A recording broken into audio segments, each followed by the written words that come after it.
Welcome to ask classes. लगातार हम परीक्षा बोध वर्ष 2026 से केमिस्ट्री मतलब रसायन शास्त्र का सीरीज कवर कर रहे हैं।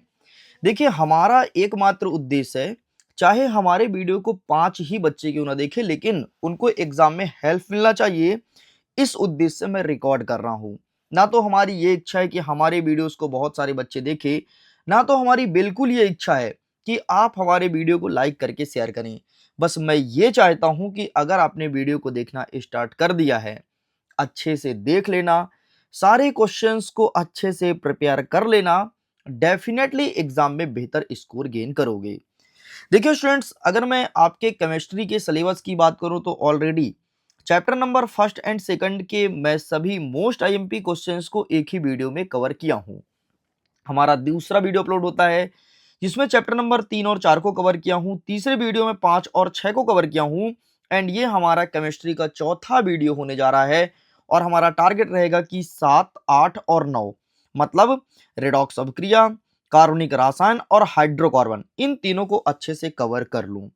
तो स्टूडेंट्स, चलिए देखते हैं यहाँ पर यूनिट नंबर 7 रेडॉक्स अभिक्रिया, और ये हमारे पेज नंबर 111 में अवेलेबल है। तो आइए फटाफट हम कवरेज करते हैं। एंड ये रहा है आपके सामने रेडॉक्स अभिक्रिया। थोड़ी मैं जूम करता हूं ताकि आपका नजर टोटल ऑन स्क्रीन होना चाहिए और चीजों को अच्छे से देखिएगा और समझिएगा। सबसे पहले एक क्वेश्चन आपके एग्जाम में देखने को मिल सकता है, ज्यादा इंपॉर्टेंट तो नहीं है, कि अपचयन या अवकर्ण प्रक्रम किसे कहते हैं।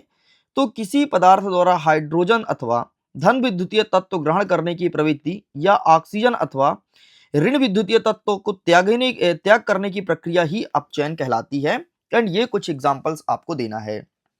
चलो भाई, बाकी यहां से कोई क्वेश्चन मत करना, सब कुछ छोड़ दो। आगे देखते हैं, नेक्स्ट एग्जाम में देखने को मिलेगा कि लवण सेतु क्या है, इसके 2 कार्य लिखो। किसी विद्युत अपघट्य जैसे KCl या KNO3 में अगर विलयन की जेली से भरी हुई यू आकार की नली नली को लवण सेतु कहते हैं, और इसके 2 कार्य हैं, कार्य नंबर 1, कार्य नंबर 2, ये लिखना है। नेक्स्ट कहता है कि इलेक्ट्रॉन सिद्धांत या स्थानांतरण के आधार पर ऑक्सीकरण और अपचयन को स्पष्ट कीजिए। तो ऑक्सीकरण का मतलब क्या होता है, देखो, ऑक्सीजन का जुड़ना ऑक्सीकरण कहलाता है, और अपचयन का मतलब होता है ऑक्सीजन का बाहर निकलना।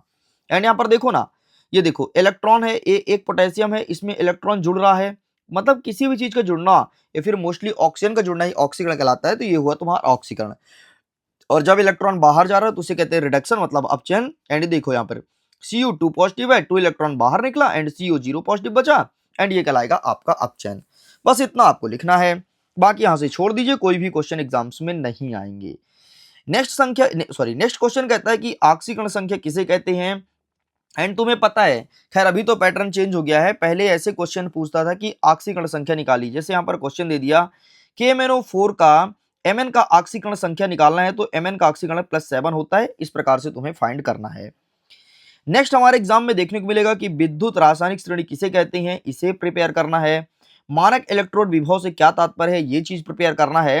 एंड नेक्स्ट हमारे एग्जाम में आएगा कि इलेक्ट्रोड विभव क्या है, इसका मान किन कारक पर निर्भर करता है, ये चीज हमें प्रिपेयर करना है। तो ये तीनों क्वेश्चन आपको अच्छे से तैयार करना है। चलिए आगे बढ़ते हैं, यहां से कोई क्वेश्चन नहीं आएगा। नेक्स्ट हमें देखना है कि ऑक्सीकरण संख्या और संयोजकता किसे कहते हैं। तो वह संख्या है जो किसी आयन पर उपस्थित आवेश को दर्शाती है, इसे कहते हैं ऑक्सीकरण संख्या। यहीं पर संयोजकता क्या है, इलेक्ट्रॉन की वह संख्या जिसे कोई दान करता है या ग्रहण करता है, उसे संयोजकता कहते हैं। ठीक है, तो ये तुम्हें प्रिपेयर करना है। एंड देख लो, ये देखो, जैसे कि मैंने क्वेश्चन ही बताया था ना कि KMnO4 में Mn की ऑक्सीकरण संख्या, ये निकालने के लिए आ सकता है। अच्छे से प्रैक्टिस कर लेना, और आएगा तो 2 नंबर में आएगा, और डेफिनेटली आएगा ना यार। MP बोर्ड वाले थोड़ी ना सठिया गए हैं। सठिया कैसे गए हैं, 6 सेटों में पेपर बना रहे हैं। अब बाई गॉड, 6 सेटों में पेपर मतलब क्वेश्चन कहाँ से मिले।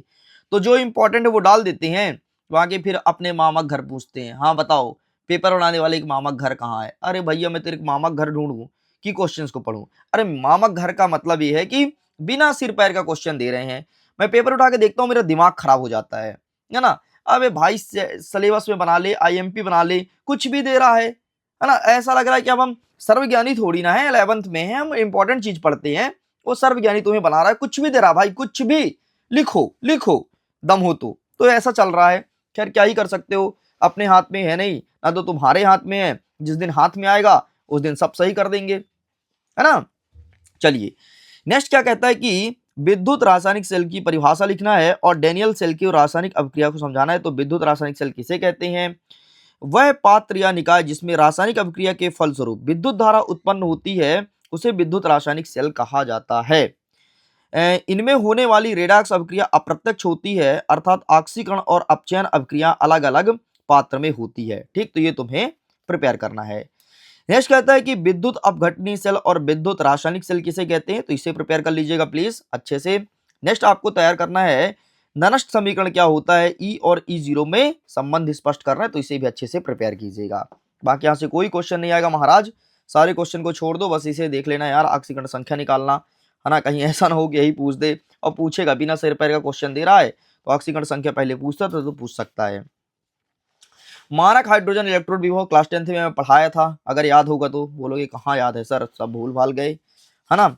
तो वीडियो से जितने भी क्वेश्चन बताए रहे हैं अच्छे से पढ़ लेना भाई। आगे आ गए चैप्टर नंबर 8 नंबर कहता है कार्बनिक रसायन और कुछ आधारभूत सिद्धांत। आइए देखते हैं यहाँ से कौन कौन से बन सकते हैं। यहां से तुम्हारे लेवल के क्वेश्चन रहेंगे।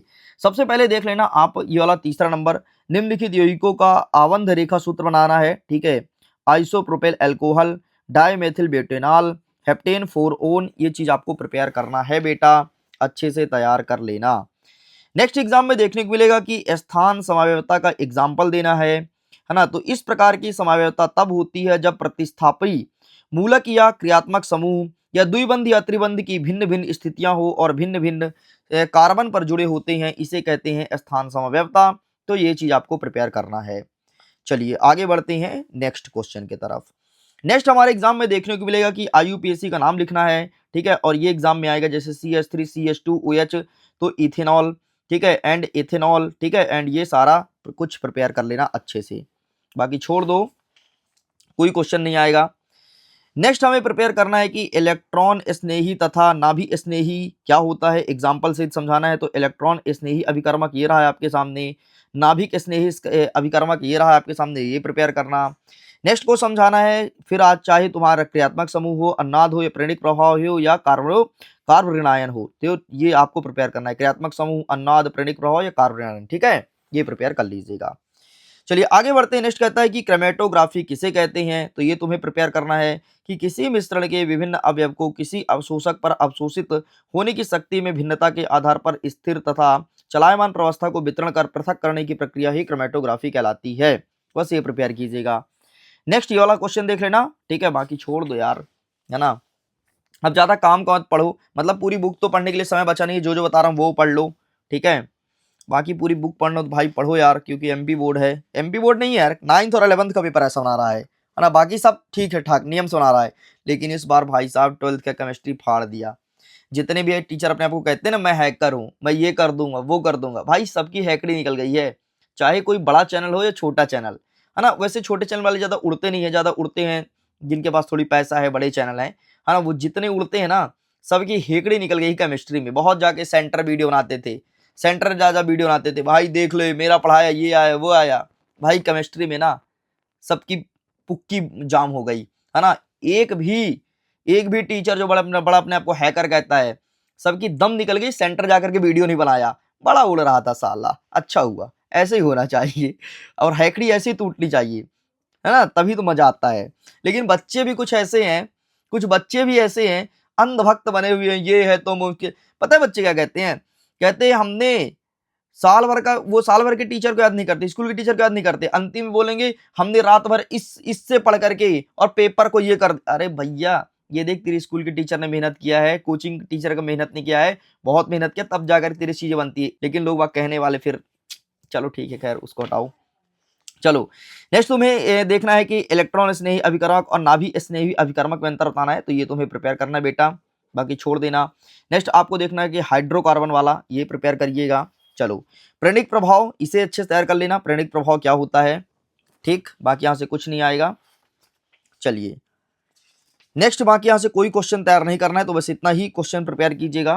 ठीक है, कार्बोनियम आयन का संक्षिप्त टिप्पणी, ये रहा कार्बोनियम आयन, ठीक है, एंड ये इसका प्राथमिक कार्बोनियम आयन, द्वितीयक कार्बोनियम आयन और तृतीयक कार्बोनियम आयन, ठीक है, ये प्रिपेयर करना है।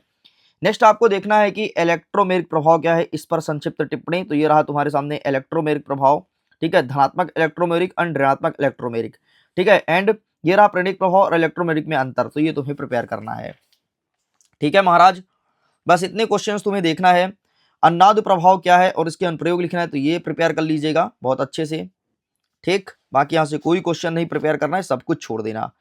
ठीक है, चलिए, तो इस प्रकार से है। अब हम चैप्टर नंबर 9 को एक नेक्स्ट पार्ट में कवर करेंगे, ठीक है, जिसमें हाइड्रोकार्बन को बहुत अच्छे से कुछ कुछ समझाना भी है, बाकी वो हम एक नेक्स्ट पार्ट में कवर कर लेंगे। तो स्टूडेंट्स, मैं वीडियो को एंड करता हूं। Thanks for watching. खुश रहिए, पढ़ते रहिए, मुस्कुराते रहिए। अभी इतने क्वेश्चन को प्रिपेयर कर लीजिए और मुझे एक बार बताइए जरूर कि तैयारी कैसी चल रही है और जो मैं पढ़ा रहा हूँ, समझा रहा हूँ, समझ में आ रहा है या फिर नहीं आ रहा है, प्लीज कॉमेंट लिख करके बताइएगा। चलो, अंतिम चैप्टर बचा है, एक नेक्स्ट वीडियो में कवर करेंगे। Thank you.